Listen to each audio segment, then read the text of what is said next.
Pleasure to be coming to you from the Lombardi Award here in Houston. One of the guys who was a finalist tonight for the award is a guy who's been racking up all the awards this week. He is defensive end Kyle Kennard from South Carolina. Welcome in, man. What's going on? How about, as we discussed, it's just been officially announced, SEC Defensive Player of the Year. How about that?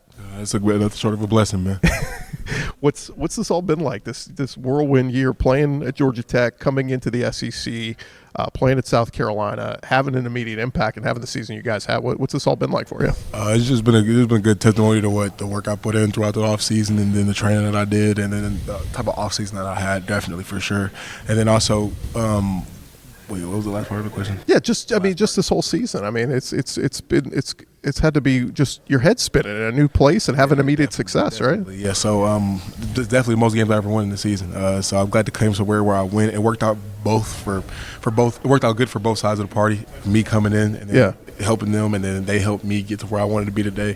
And then it's just been a short of a blessing for sure. Take me through that decision, because you could have gone anywhere last year. You know, when you're making the decision, what sold you on South Carolina that said this is where I got to be? I tell everyone that the people in the building sold me. When they came to visit me, the whole defensive staff in my living room, they had a plan, like a real plan for me. They laid out everything where they saw me in their program and their defensive scheme. I'm not saying other coaches didn't do that, but I feel like they were realer about it.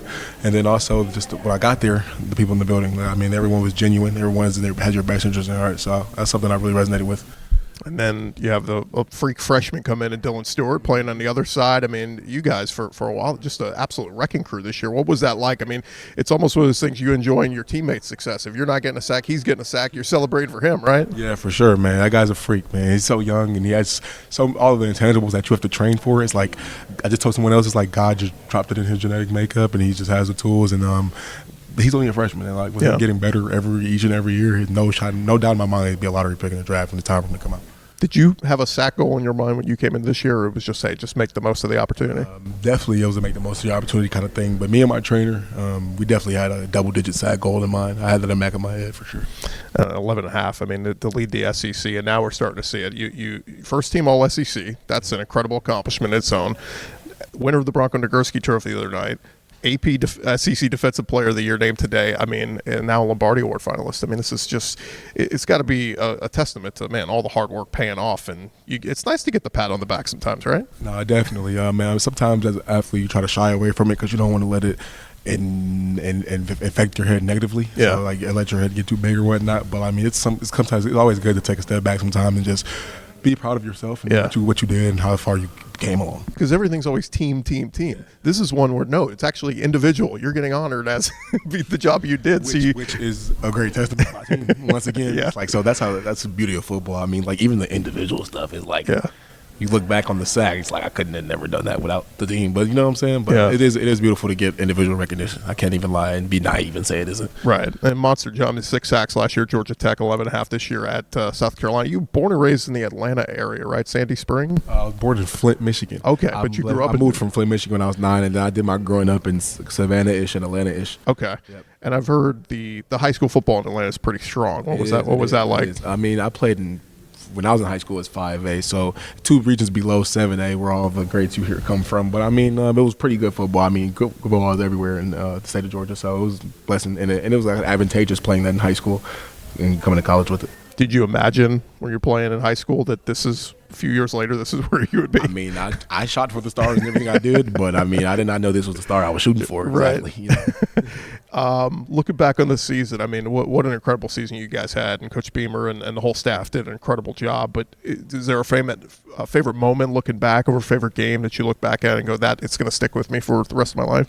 Yeah, I hate to say this in the state of Texas, but the Texas A&M game was a pretty good game for me. I mean, it was a pretty fun game. I mean, to just be that type of atmosphere. We're in all black. It's a night game, and it's their top 10 team tied up at halftime. I mean, you know, both teams are getting juiced up at halftime, and then for us to come out and pitch a second half shutout, and our offense scored 24. I mean, sheesh. Yeah, and I think the timing of that, they had just come off the second half rally against LSU, and Marcel's the quarterback now, and they're feeling pretty good. And you mentioned, I mean, it's a close game at half, but that second half, it was like a snowball rolling down a mountain that just kept getting bigger and bigger and bigger. I mean, night games at home in Columbia it can get rocking in that place. It was crazy. What are you going to miss most about? I mean, you're here a year, but I'm sure you developed some great bonds and relationships and all that, and the fans you became a fan favorite very quickly. What are you going to miss most about That's your time? what I was going to say, but probably most importantly, I'm going to miss the relationships that I made here in the building. I mean, there in South Carolina, and people I met. I mean, I made some lifelong relationships and friends. So that's what I'm going to miss most importantly. And I'm going to definitely the fans and the way that they interacted and supported throughout the season. Did you find a favorite restaurant in Columbia? I kind of fell in love with Old Chicago. Okay. So shout out to Old Chicago. What's the go-to order there? I get a bacon burger, barbecue bacon burger, and fries, strawberry lemonade. Pretty legit barbecue sauce? Good. Okay. So some people are weird with their barbecue. Some people like dry, some people like wet. Or where do you fall? What is dry barbecue sauce? Like like the barbecue with no sauce. Oh, okay. That means you did the seasoning, right? In between. Yeah, because you got to have some kind of sauce. Yeah, for sure. It's got to be on there. Do you have a favorite food item you go for? Probably chicken. Okay. Something like that. Any type of chicken. Yeah. I'm sure you, and when you got to keep your body in shape, right? You got to watch a little bit what you eat. Definitely. So, luckily, chicken is a good protein for us. So, yeah. What's you guys finished the season strong? That win at Clemson was really nice. I guess a little bit disappointing that you don't make the playoff, but obviously I think Coach Beamer said it the other day. I mean, Citrus Bowl's first pick, and they picked you guys. Kind of sends a message like we were the next best team. Right. What's that like to kind of get ready for a game like this? Or for the team to get ready for a game like this that. You'll be leaving, but they can build a lot of momentum going into next season with Lenoris at quarterback. I mean, it's a great game to be in. Obviously, shout out to the Citrus Bowl for even thinking about us. And like you said, it's the number one bowl outside of the playoff bowls. And then for them to even be thinking about us for that game was just a blessing in itself. And then I feel like we're going to see something we never saw from South Carolina in the bowl game. Like it's going to be a huge stepping stone. I mean, I feel like the bowl season is a way to build off of 2024 and then lead into 2025, and we're going to see some electric. We saw a little bit of Lenoris last year, but I think there were a lot of question marks coming into the season. Like, well, if it could all come together, he could be really good. But like that dude, by the end of the year, I don't know if there's a quarterback playing better than him. What did you see from Lenoris as the year went along? It looked like confidence in himself, right? His confidence blew up. I mean, we never left his side. I mean, whenever he felt like he was going through struggles or whenever the people felt like he was going through struggles, we always told him, like, no, you're still that guy. I mean, you're still the reason we score. I mean, if they don't score, they don't win. So for you to put up points for us to win games, I mean, you're that guy, brother. I mean, so we just stayed in his ear about how good he was. And towards the last 6 games, he just shifted the momentum and just turned electric. Yeah. Turned electric. We got a couple of fellow SEC linemen here today, finalists for the Lombardi Award. You guys didn't play Texas, but you did play LSU. Did you go against Will one-on-one that game? I did go against Will, man. I did go against Will. How tough was that? He's a good player. He's nimble with his footwork. He's good at passing. He's not getting off his spot. I just told someone else he's not good at getting off his spot. He's a good player. Who was there a big difference going from Georgia Tech to ACC to South Carolina SEC? I mean, some of these old linemen in the SEC, I mean, they were big boys. Yeah. I mean, there was not really, but I mean, good football players are good football players.